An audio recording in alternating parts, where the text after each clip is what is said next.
Bloemen gaan als felicitatie en groet van de gemeente naar Pieter Tolsma en Geertje Tolsma-Visser, Julianastraat 1 in Arem.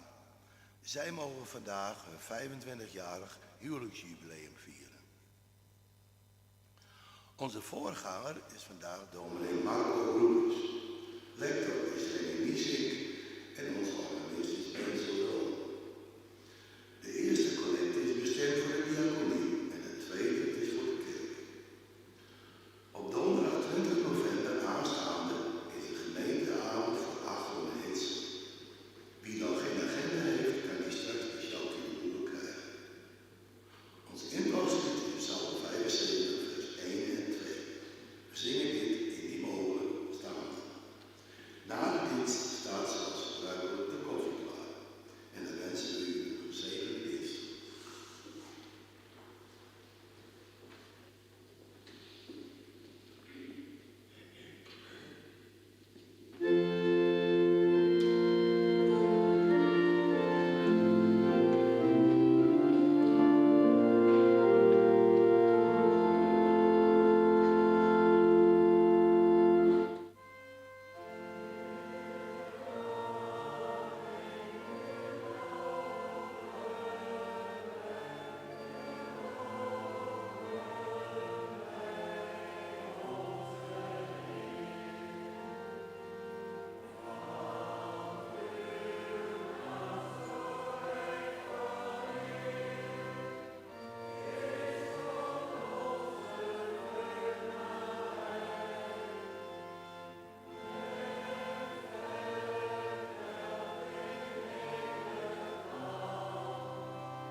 Steeds niet. Nou brandt het lampje op. Hij staat nog op mute. En nu? Ja.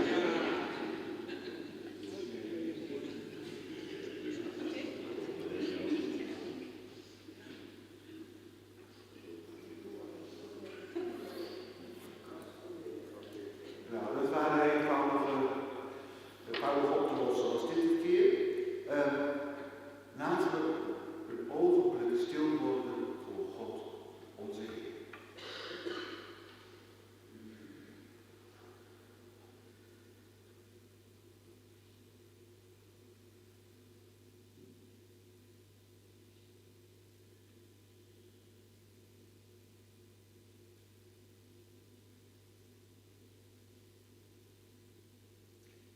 Aan het begin van deze dienst spreken we uit dat onze hulp is in de naam van de Heer die hemel en aarde gemaakt heeft. Die trouw houdt tot een eeuwigheid en niet laat varen het werk van zijn hand. En in zijn naam groet ik u allen. Genade, barmhartigheid en vrede zij u van God de Vader en van Christus Jezus onze Heer. Amen.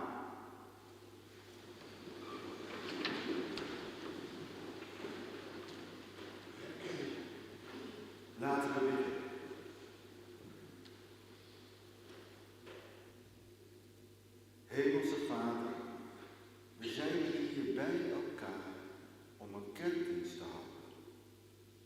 Een kerkdienst voor u, waarbij wij u eer brengen, waarbij wij u ontmoeten, waarbij wij u horen en lichaam en bloed van uw Zoon ontvangen. Maar zijn wij het wel waard? Leven we wel zo, dat wij u onder ogen kunnen komen? Geloven we wel genoeg? Of lijkt het soms in ons leven alsof u er helemaal niet bent? Leven we net zoals alle andere mensen die niet geloven? Mensen die nergens rekening mee houden? Goede God, vergeef ons.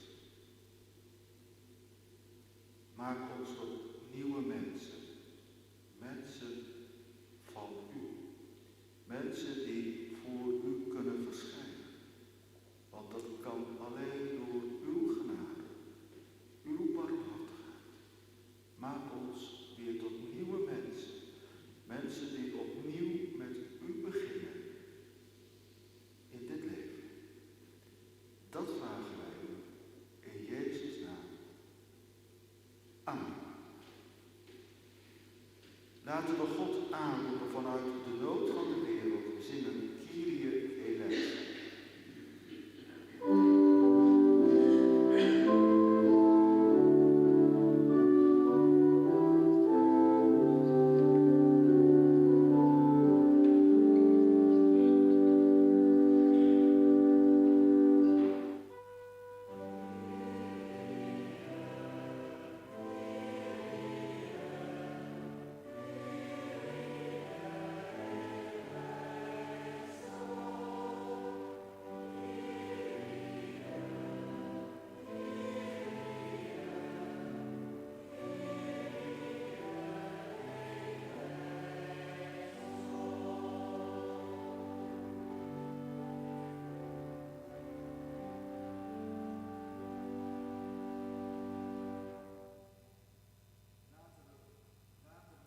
Gods naam prijzen, want zijn barmhartigheid kent geen einde.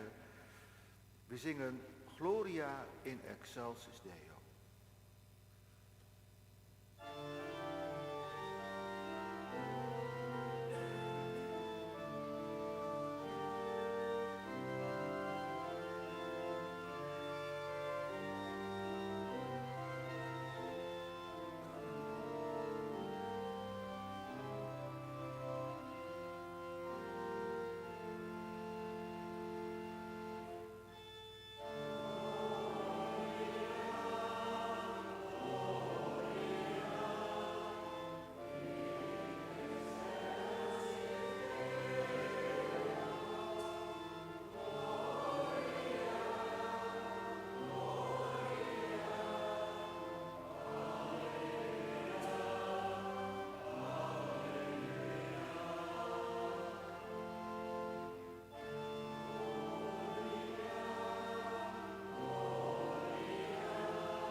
Zend uw geest, opdat we geloven. Zend uw geest, opdat we nieuw worden. Zend uw geest, opdat dit een echte kerkdienst is. Dat vragen wij in Jezus' naam. Amen. Omdat we zometeen na de preek het avondmaal gaan vieren, zingen we gezang 385, 1, 2, 3 en 4.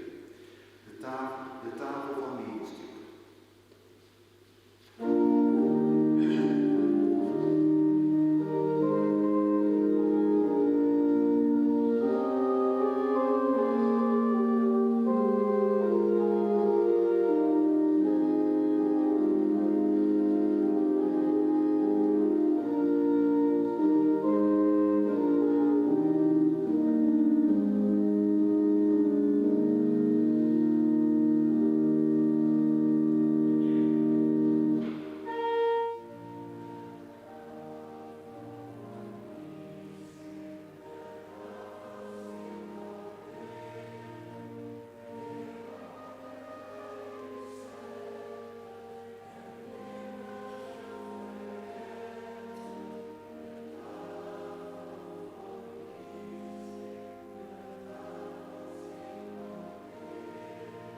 zingen we gezang 843 en ik hoop dat mensen al de eerste keer voorspelt.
Na de uitleg en verkondiging is er opgespeld en zingen we zang 912, 1, 2 en 5. Het is 5, 1, 2 en 5 heb ik staan.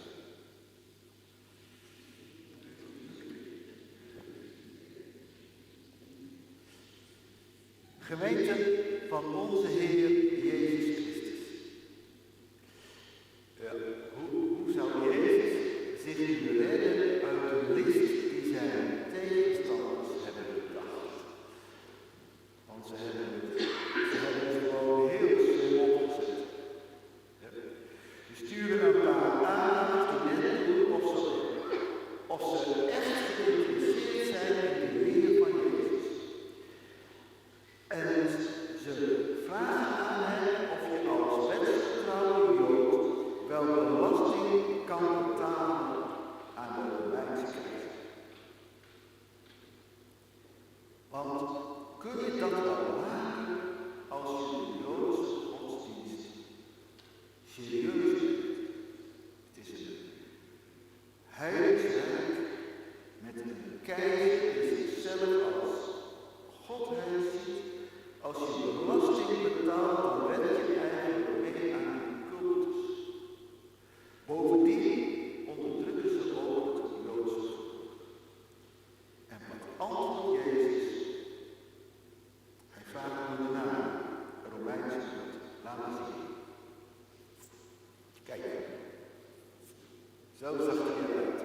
Ze denken dat het deze munt is geweest die ze Jezus hebben gegeven. En dan vraagt hij, wiens beeld en opschrift staan erop? Ja, we zien een hoofd met een rondschrift en een tekst. Die kun je niet goed lezen, maar hij luidt Tiberius Caesar, oftewel Caesar, Divi Augusti Filius Augustus. Oftewel Tiberius Caesar, Caesar, keizer. Zoon van de goddelijke Augustus. Dat staat er. Ja, en op de andere kant staat Maximus Pontifex. Hoogste bruggenbouwer, hoogste priester.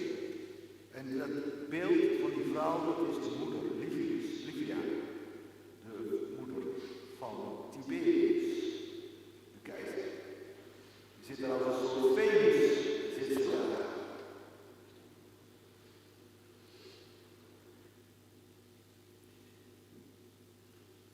Nou, zegt Jezus, geef aan de keizer wat van de keizer is en aan God wat van God is.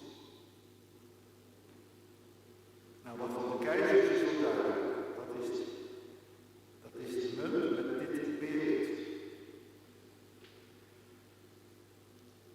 Maar wie beeldenaar dragen wij, mensen? Van wie draag jij nou een beeld? Enig idee? Hebben jullie een idee? Nee, dat is niet het antwoord wat ik zoek. Ik dacht aan het scheppingsverhaal, waarop God zegt, laat ons mensen maken naar ons beeld. Toch? Daar dacht ik aan. En ik denk dat Jezus het antwoord hier naar verwijst. Het staat in de nieuwe vertaling staat het als volgt. Laten wij mensen maken die ons evenbeeld zijn, die op ons lijken. Dus wij moeten onszelf aan God geven.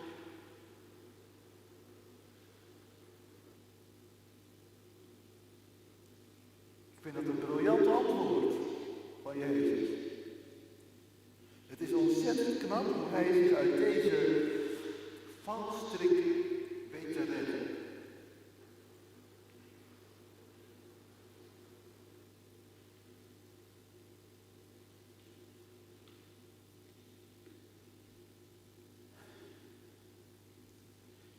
Maar zou dat nou alles zijn? Dat Jezus zich op een ontzettend knappe manier uit de valstrik te redden.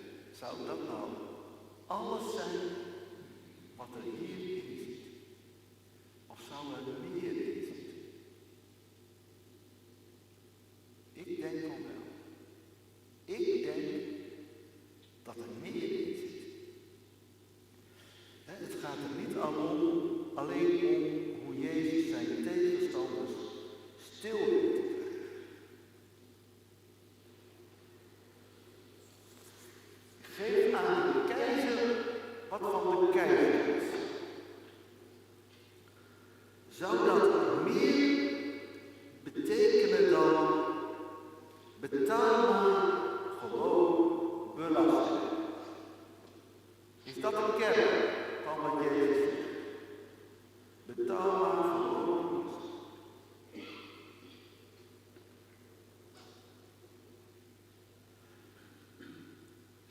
Als Jezus gezegd zou hebben dat je geen belasting zou moeten betalen, dan had dat nog een andere consequentie gehad dan dat Pontius Pilatus daar natuurlijk blij zou zijn geweest.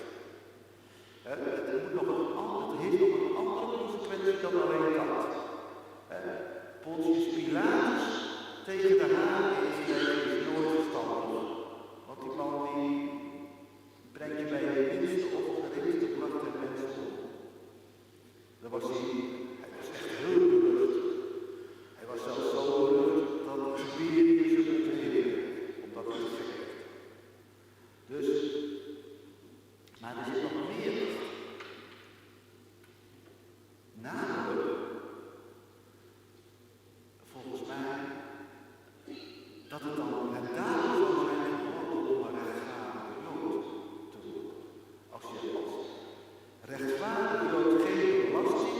zou moeten betalen, hè, dan is het heel erg onrechtvaardig. Toch? Hè? Want dan is belastingontduiking gerechtvaardigd. Daar voelen wij mensen zo voor, toch? Hè? Als ik hier zou zeggen, beste mensen betalen al geen belasting, dan is dat een hele populaire boodschap. Niet bij de regering, maar wel bij de mensen. Die vinden dat een leuke boodschap. Hè? Dan wordt het heel populair om rechtvaardig te zijn. Dan heb je een hele goede reden om de belasting niet te hoeven te betalen.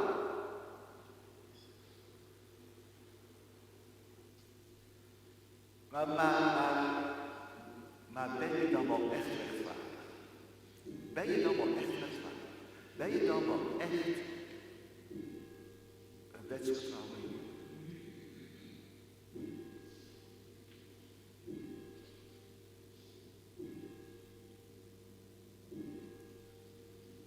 Of leef je feitelijk voor iets anders? Namelijk voor het geld. Is geld dan je godheid? Want eigenlijk geef je dan alleen om geld. Dat is de uitwerking die geld op je kan hebben. Dat je ervan onder de bekoring komt en dat je graag meer wil hebben. Dat je hele leven in dienst komt van het geld. Geld verdienen en nog meer geld krijgen. En belastingen zijn slecht, maar nou moet je verdiende geld aan de staat geven. Ja, ik hoorde wel eens iemand zeggen, ik heb een grote hekel aan belasting betalen en daarom probeer ik mijn aangifte altijd zo laag mogelijk te houden. En alle trucjes die de wet aanbiedt, probeer ik daarvan te vinden om die belastingaangifte maar zo laag mogelijk te krijgen.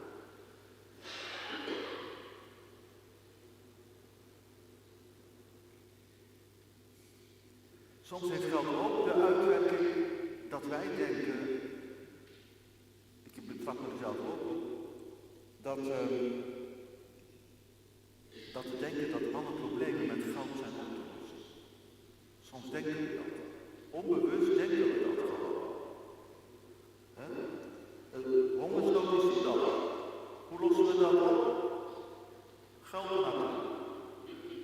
Huppakee, opgelost. Als we maar geld naartoe sturen, probleem opgelost. En ik moest ook denken aan het tsunami in 2004. Kunnen we ons dat nog herinneren op tweede kerstdag? Ik weet nog dat ik klaarmaakte voor de kerkdienst op tweede kerstdag. Dat was een ontzettende catastrofe gebeurd in de wereld. Echt verschrikkelijk hoor.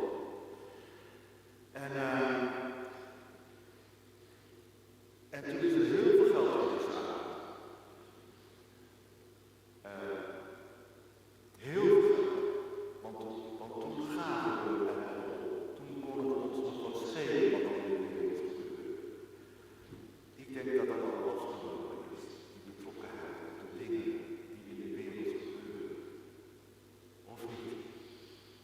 Maar goed, toen gaven we ontzettend veel geld. En de gezamenlijke hulporganisaties vonden dat geld wat slecht. En mensen werden er heel boos. Daarom was dat geld niet gegeven.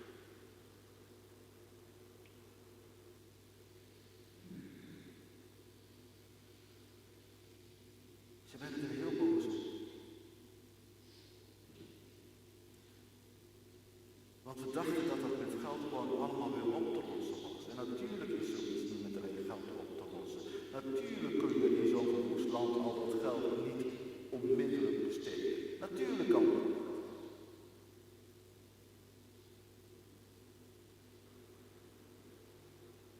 Geld is geen wondermiddel. En als je dat al denkt, dan ben je al onder invloed van geld. Dan begint geld je in de macht te krijgen. Dan wordt het een afval. Net zoals een man man die erop staat, Tiberius. Dat is ook een soort van afval.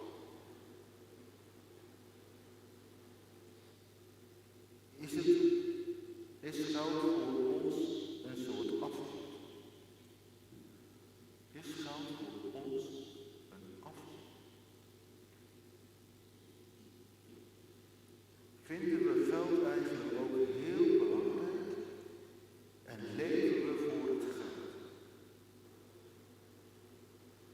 Dat is de vraag die Jezus hier stelt. Waar leven we echt voor? Wat is het belangrijkste in ons leven? Want wat het belangrijkste is in ons leven, dat is het.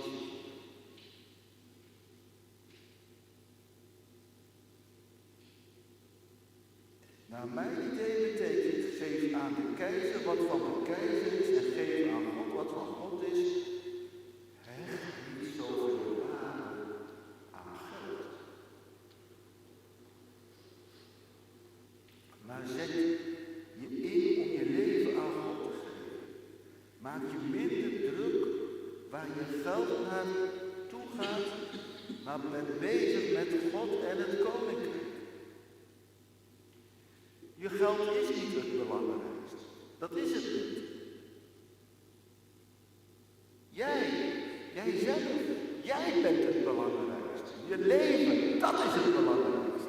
Waar leef je voor? Wat is de kern van je leven?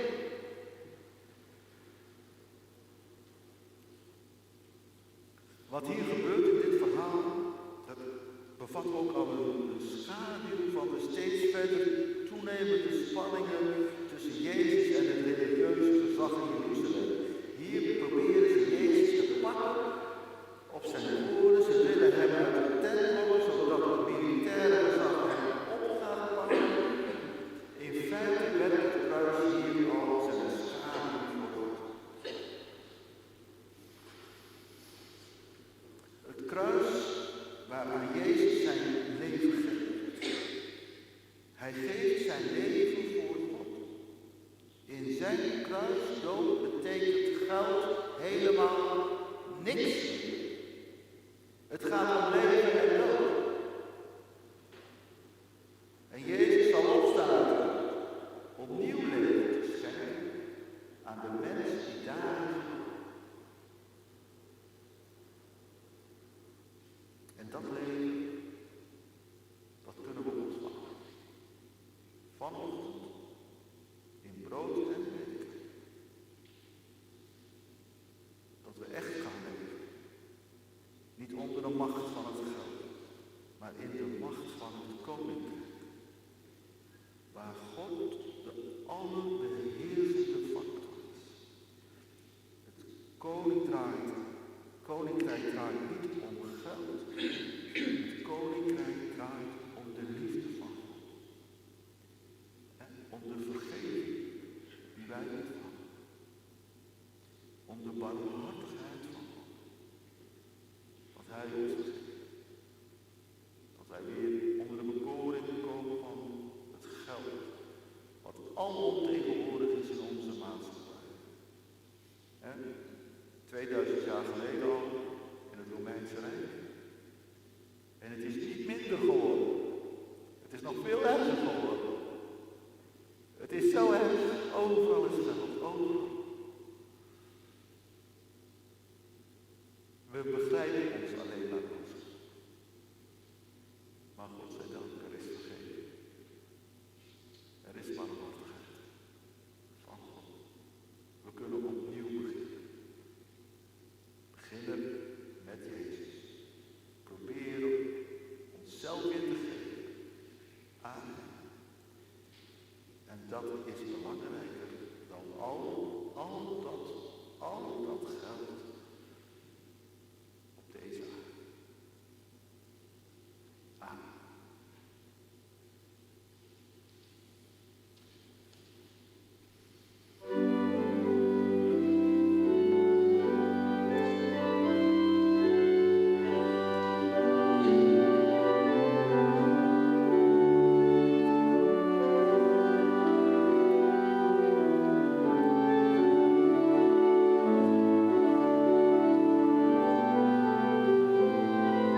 om uw liefde te laten zien, om ons te bevrijden uit de machten die ons knechten, machten die ons steeds weer in de greep krijgen, zoals het geld. Want alles draait om geld in onze wereld. Het gaat alleen nog maar om geld verdienen en uitgeven. Waar je geld heen gaat, bepaalt wie je bent.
Heer heeft zijn tafel bereid voor u die in hem geloven en hem liefhebben. Als dienaren van Jezus Christus nodigen wij uit om dankbaar en geloof met ons de gebeden te zeggen en brood en leven te ontvangen uit zijn hand. De Heer zal bij u zijn. Verheft uw hart. Laten wij danken onze God. Vader,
waarover wij de dankzegging uitspreken, is gemeenschap met het bloed van Christus.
Allee, dus moet ik musiceren. Kom en doch maar, speel je en schommel en daar. Loof je al wat lippen de Heere.